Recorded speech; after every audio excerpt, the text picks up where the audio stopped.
Good morning. आज हम लोग मानव शास्त्र के अध्ययन क्षेत्र के बारे में जानकारी लेंगे। मानव शास्त्र का परिभाषा पिछले क्लास में हम लोग पढ़ चुके थे कि यह मानव का समग्र अध्ययन है, होलिस्टिक स्टडी ऑफ मैन।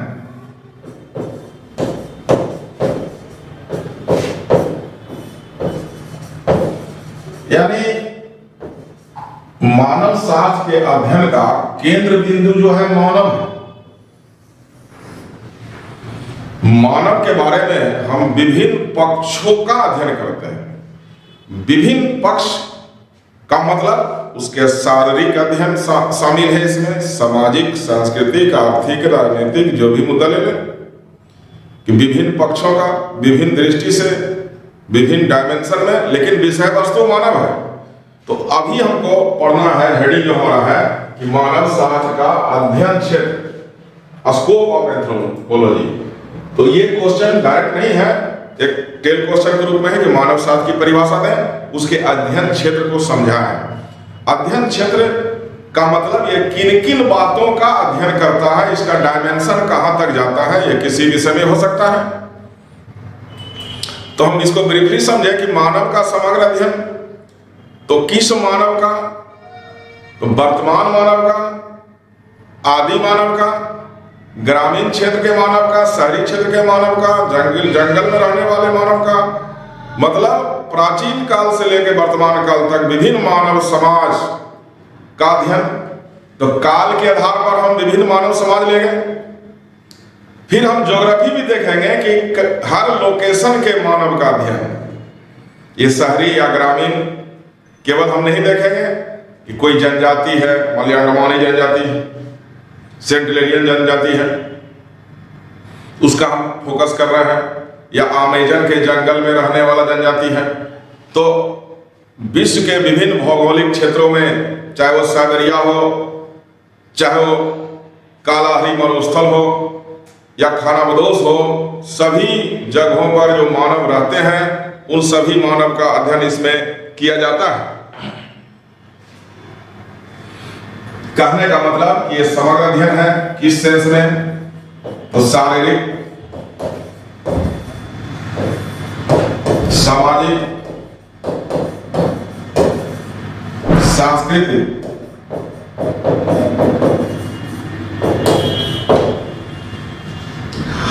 अब ये पृथ्वी पर उपस्थित भूत तथा वर्तमान मानव का अध्ययन है। टाइम के आधार पर हम चल जाए तो जो मानव अभी प्रेजेंट नहीं है, जैसे मान लीजिए कि मानव के पूर्वज ऑस्ट्रेलोपैथेकस, रामापैथेकस नहीं है, लेकिन उनके बारे में भी हम अध्ययन इसमें कर लेते हैं पूर्वज के रूप में। पृथ्वी के विभिन्न, विश्व के विभिन्न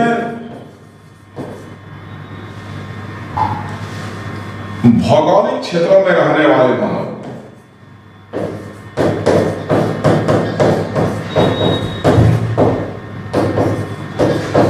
भौगोलिक क्षेत्र में निवास करने वाले मानव का अध्ययन करते हैं। ये हमारा क्षेत्र बनता जा रहा है। ये मानव का समग्र अध्ययन है। अब इसका अध्ययन क्षेत्र अत्यंत ही विस्तृत है। यह मनुष्य के उद्भव एवं उद्विकास का शारीरिक, सामाजिक एवं सांस्कृतिक दृष्टिकोण से अध्ययन करता है। यह मनुष्य के उद्भव एवं उद्विकास का शारीरिक, सामाजिक, सांस्कृतिक दृष्टि से अध्ययन करता है। इसमें अभी हम लैंग्वेज बनाएंगे। मानव शास्त्र का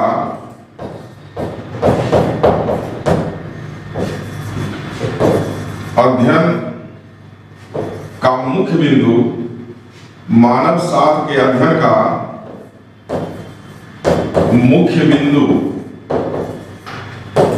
मानव,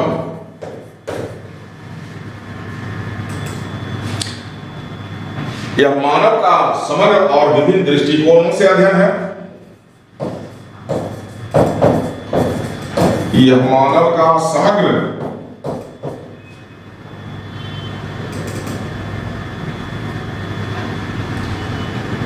एवं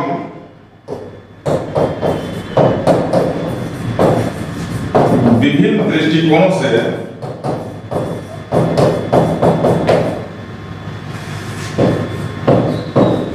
अध्ययन करता है।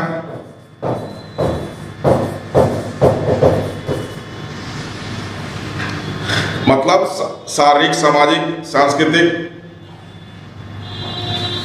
यह विज्ञान मनुष्य के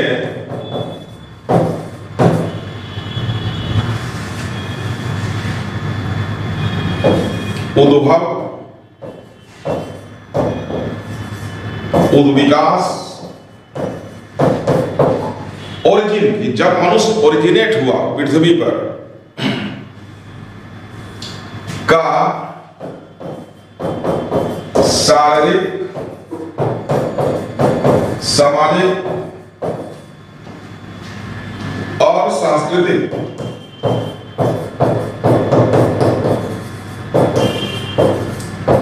दृष्टिकोण से अध्ययन करता है।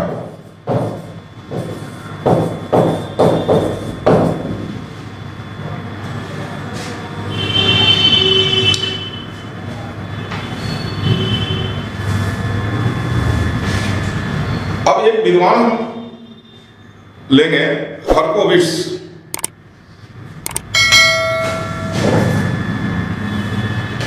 हर्कोविट्स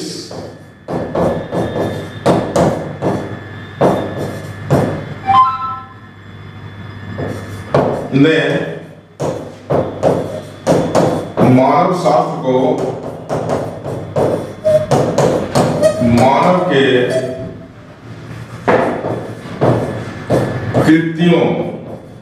कृत्यों का मतलब क्रियाकलाप, एक्टिविटीज का अध्ययन कहा। कहने का मतलब कि हम मानव के बारे में फोकस करते हैं। हमारा अध्ययन का क्षेत्र क्या है कि मानव के बारे में अध्ययन करते हैं, ठीक है। लेकिन विभिन्न प्रकार के मानव, भूतकाल में रहने वाले मानव, वर्तमान काल में रहने वाले मानव का अध्ययन करते हैं। विभिन्न क्षेत्रों में निवास करने वाले मानव समाज का अध्ययन करते हैं। तो यदि हम समय के आधार पर जाएंगे, काल के आधार पर हम पास्ट में भी जाते हैं, प्रेजेंट भी जाते हैं। क्षेत्र के आधार पर जाएंगे, लोकेशन, तो विभिन्न लोकेशन का हम अध्ययन करते हैं। और इधर मानव के शरीर का अध्ययन है कि मानव का उत्पत्ति, उद्विकास कैसे हुआ, उद्विकासीय प्रक्रिया कैसे कैसे बढ़ा आगे, उसका सामाजिक, सोशल और कल्चरल जो इवोल्यूशन हुआ, उद्विकास हुआ, किस प्रकार सरल से जटिल की ओर गया, और इतने सारे कॉम्प्लेक्स सोसाइटी में जो फॉर्म है, जैसे सरकार है, सत्ता है या धर्म है, उसका निर्माण कैसे हुआ। यानी मानव के संदर्भ में उसका सांस्कृतिक पहलू भी हम जोड़ देते हैं। तो इसका क्षेत्र काफी व्यापक है। तो इस प्रकार देखा जाए तो मानव शास्त्र के अध्ययन का दो पहलू हमारे सामने आता है। एक मानव का जैविकीय प्राणी के रूप में अध्ययन, और दूसरा मानव का सांस्कृतिक प्राणी के रूप में अध्ययन। इस प्रकार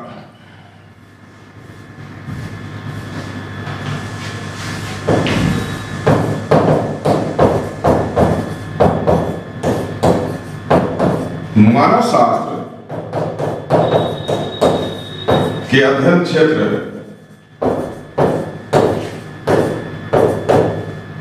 का दो पहलू हैं।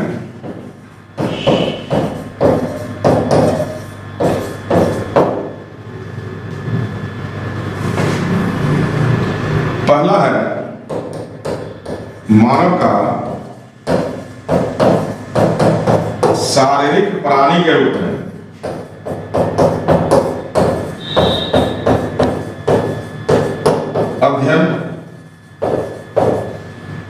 और दूसरा है मानव का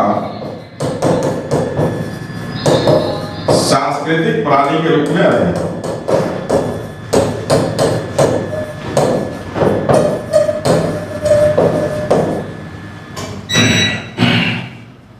फिजिकल एंड सोशल कल्चरल,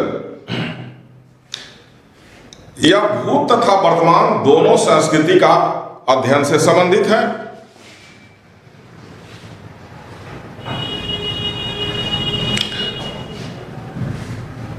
सामाजिक मुद्दा इसमें हम लेते हैं कि मानव समाज का निर्माण कब हुआ, उस समाज में जो संगठन है, इंस्टीट्यूशन है, उसका निर्माण कैसे हुआ।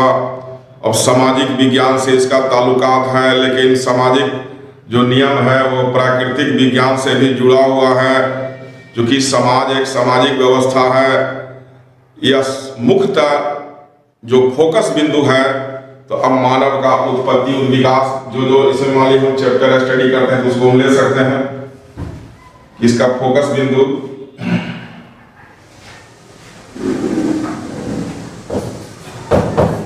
मानव का जब शारीरिक अध्ययन करेंगे, उत्पत्ति एवं विकास को देखेंगे, प्रजातीय अध्ययन को देखेंगे।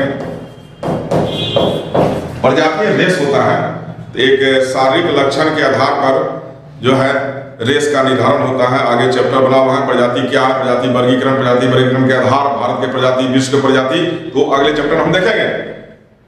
प्रजातीय अध्ययन हम करते हैं इस विषय में, सांस्कृतिक अध्ययन करते हैं इस विषय में।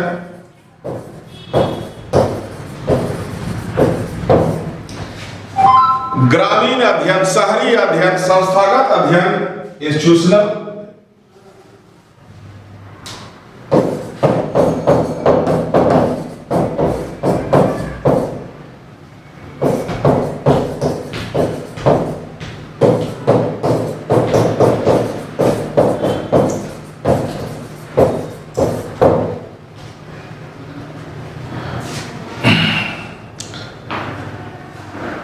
तो मानव शास्त्र दो डायरेक्शन में जाएगा, और उस दो डायरेक्शन को यदि हम लेंगे, इसका प्रमुख क्षेत्र जो हो जाएगा, तो जितना भी हम हेडिंग को पढ़ते हैं वो प्रमुख क्षेत्र के रूप में आ जाएगा। इस प्रकार मानव शास्त्र एक बृहत स्टडी है मानव और उसके द्वारा किए गए क्रियाकलापों का, लेकिन इसका मेन फोकस जो है वो मनुष्य ही है। और मनुष्य के बारे में जब अध्ययन करता है तो दो पक्ष को मिल लिया जाता है, एक शारीरिक और दूसरा सांस्कृतिक पक्ष। अब शारीरिक पक्ष और सांस्कृतिक पक्ष दोनों को यदि हम मिलाते हैं तो जब विषय वस्तु हमारा बनता है तो एक चला जाता है नेचुरल साइंस में सब्जेक्ट चला जाएगा, और एक चला जाएगा सोशल साइंस में। तो उसको हम देखें कि इन बातों का अध्ययन करने के लिए जो हमारा विज्ञान है, अब विज्ञान का क्या हिसाब है, तो विज्ञान को स्टडी के ख्याल से दो भाग में बांटा गया है। एक है नेचुरल साइंस, प्राकृतिक विज्ञान, और दूसरा सामाजिक विज्ञान। प्राकृतिक विज्ञान का जो विषय है उसी में फिजिक्स, केमिस्ट्री, बायोलॉजी, जियोलॉजी ये सब आएंगे। और सामाजिक विज्ञान जो विषय है उसमें sociology, history, pol science, economics ये सब आएंगे। अब मानव शास्त्र यदि हम लेते हैं एंथ्रोपोलॉजी, तो अब क्षेत्र हम देख रहे हैं अभी। अब प्राकृतिक विज्ञान है, सामाजिक विज्ञान एक अलग क्वेश्चन है, उस पर हम नहीं जा रहे हैं। मानव शास्त्र का अध्ययन क्षेत्र में इस बात को भी समाहित करेंगे कि यह प्राकृतिक विज्ञान का भी अध्ययन है, चूंकि इसमें हम बायोलॉजी का विशेष शरीर का अध्ययन करते हैं, टेक्नोलॉजी यूज करते हैं, ब्लड टेस्ट या डीएनए वगैरह, तो फिजिक्स, केमिस्ट्री का यूज करते हैं। भूगर्भ विज्ञान यदि हम फॉसिल में जाते हैं तो उसका यूज करते हैं, समाज का अध्ययन करते हैं, सोशियोलॉजी यूज करते हैं, ऐतिहासिक परिप्रेक्ष्य देखते हैं, राजनीतिक संगठन देखते हैं, आर्थिक संगठन देखते हैं। यानी इसका क्षेत्र विषय वाइज भी बहुत ज्यादा है कि ये दोनों ओर जो है प्राकृतिक और सामाजिक दोनों तरह से ये अध्ययन करता है। तो अब सामाजिक सांस्कृतिक जितने भी मुद्दा हैं, धर्म, जादू, भाषा, साहित्य, कला, कौशल, नृत्य, जादू टोना, विवाह, परिवार, नातेदारी, सारा मुद्दा जो है इसके अंदर आएगा। यानी मनुष्य के बारे में ही ये अध्ययन करता है।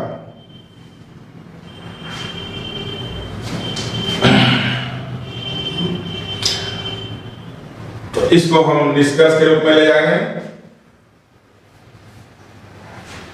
कि इस प्रकार संक्षेप में हम कह सकते हैं कि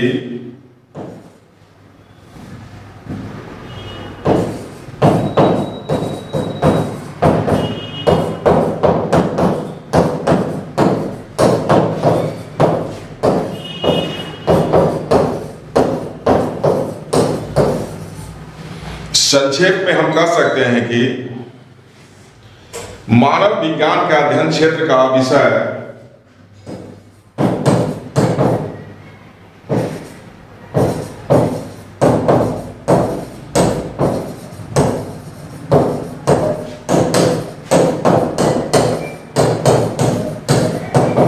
मानव विज्ञान के अध्ययन क्षेत्र का विषय मानव एवं उनका समस्त कार्य है। मानव एवं उसका समस्त कार्य, जितना भी ह्यूमन एक्टिविटी है वो सब इसके स्टडी क्षेत्र में आता है। प्रारंभ से लेकर वर्तमान काल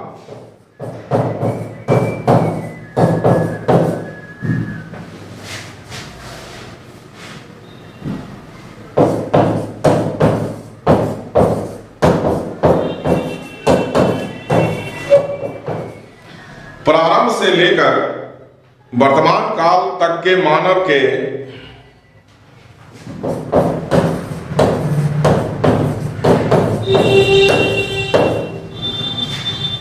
शारीरिक, सामाजिक, जब हम उसका शरीर का अध्ययन करते हैं एवं सांस्कृतिक पक्षों का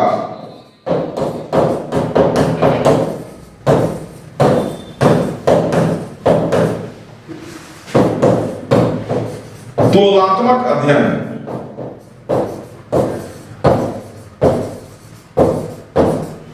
है।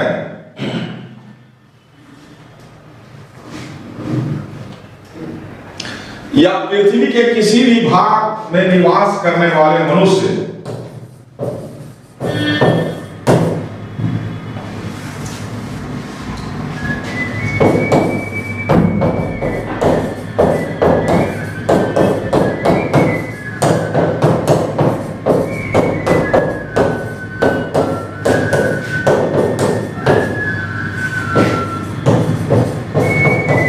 यह पृथ्वी के किसी भी भाग में निवास करने वाले मनुष्य एवं उनकी समाज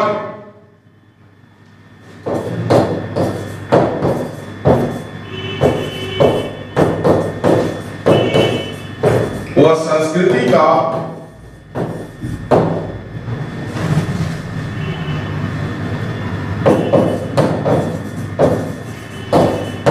अध्ययन है।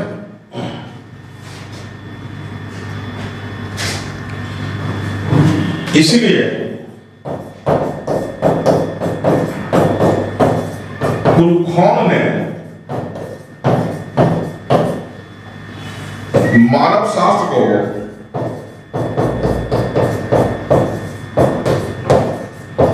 मनुष्य का दर्पण कहा है। दर्पण का मतलब हम अपने व्यू को देख सकते हैं, अपने बारे में देख सकते हैं, लेकिन ये दर्पण बहुत ब्रॉड है। हम पास्ट टाइम का भी देख सकते हैं, विभिन्न भाग का पृथ्वी का देख सकते हैं। तो हम लोग पढ़ रहे थे मानव शास्त्र का अध्ययन क्षेत्र का मतलब हुआ कि किन किन बातों का अध्ययन इसमें किया जाता है। एक तो मानव का एक कंप्लीट स्टडी है, होलिस्टिक स्टडी है, समग्र अध्ययन है। मानव का कंप्लीट स्टडी कहने का सेंस कि कई पक्षों का, सभी पक्षों का अध्ययन है, जिसमें शारीरिक एक अध्ययन मुद्दा है, सामाजिक सांस्कृतिक है, ये तीन चीज को देखेंगे। फिर यदि हम समय को देखेंगे, ये आदि काल के मानव का अध्ययन है, वर्तमान काल के मानव का अध्ययन है। हम यदि लोकेशन देखेंगे तो विश्व के विभिन्न क्षेत्रों में निवास करने वाले मानव समाज का ये अध्ययन है। यानी मानव शास्त्र का क्षेत्र व्यापक है। और एक स्टेटमेंट हम दे दिए लास्ट में कि कुलुखोन ने मानव शास्त्र को मनुष्य का दर्पण कहा है। समाज के दृष्टि से, संस्कृति की दृष्टि से या शरीर के उद्विकास की दृष्टि से ये एक ऐसा दर्पण है जो हमको सारा कहानी, सारा जानकारी देता है। इस प्रकार मानव शास्त्र का क्षेत्र अत्यंत ही विस्तृत है। तो जो क्वेश्चन का नेचर है कि मानव शास्त्र की परिभाषा दें एवं इसके क्षेत्र को लिखें, यहां तक ये कंप्लीट होता है। अब इसके बाद जो स्टेप आएगा कि मानव शास्त्र की प्रकृति, नेचर क्या है, तो हम क्षेत्र में अभी पढ़ चुके हैं कि यदि हम विषय वाइज लेते हैं तो विषय वाइज ये कई सब्जेक्ट से जुड़ा हुआ है, ये भी क्षेत्र में हम काउंट कर लेते हैं। लेकिन इस पोर्शन को यदि हम हाईलाइट कर रहे हैं कि मानव शास्त्र की प्रकृति, नेचर क्या है, ये प्राकृतिक विज्ञान है या सामाजिक विज्ञान, इसी मुद्दे पर हमको कंसंट्रेट रहना है। शुरू से देखते हैं कि मानव शास्त्र मनुष्य का समग्र अध्ययन, जिसमें ये हम लिए मुख्य बिंदु मानव, शारीरिक, सामाजिक, सांस्कृतिक। हर्कोविट्स का स्टेटमेंट है कि मानव के कृत्यों का अध्ययन दो सेंस में स्टडी, एक शारीरिक प्राणी के रूप में, दूसरा सांस्कृतिक प्राणी के रूप में। जो क्षेत्र प्रमुख आएगा, जो हम पढ़ते हैं उस चीज को देखेंगे। मानव का उत्पत्ति और विकास, प्रजाति अध्ययन, सांस्कृतिक अध्ययन, संस्थागत अध्ययन, ग्रामीण अध्ययन। और यदि हम विषयवार जाते हैं कि कौन विषय का ये अध्ययन है या किससे रिलेटेड है ये, तो यहाँ पर हमको ये जानकारी मिलता है। तो क्षेत्र में इसको भी थोड़ा सा डालेंगे, मतलब वह है कि कंक्लूजन करके इसको क्लियर कर देंगे। तो आज मैं इतना ही इसके बारे में जानकारी दूंगा। अगला टॉपिक्स को अगले क्लास में रखेंगे। जो टॉपिक्स होगा कि मानव शास्त्र की प्रकृति, कभी कभी तीनों स्टेप को जोड़ता है कि मानव शास्त्र क्या है, इसके क्षेत्र को लिखें तथा इसकी प्रकृति को बताएं, या फिर मानव शास्त्र की परिभाषा दें, इसकी प्रकृति को दर्शाएं, या फिर मानव शास्त्र एक सामाजिक विज्ञान है या प्राकृतिक विज्ञान है, व्याख्या करें, चर्चा करें। इस तरह का नेचर होता है क्वेश्चन का। तो बखूबी एक बार स्टडी इसको हम टॉपिक्स को कर लेते हैं तो उसका जो है क्वेश्चन कई तरह से जाता है, तो उस क्वेश्चन को हम अरेंज कर सकते हैं। आज इतना ही। जय हिंद,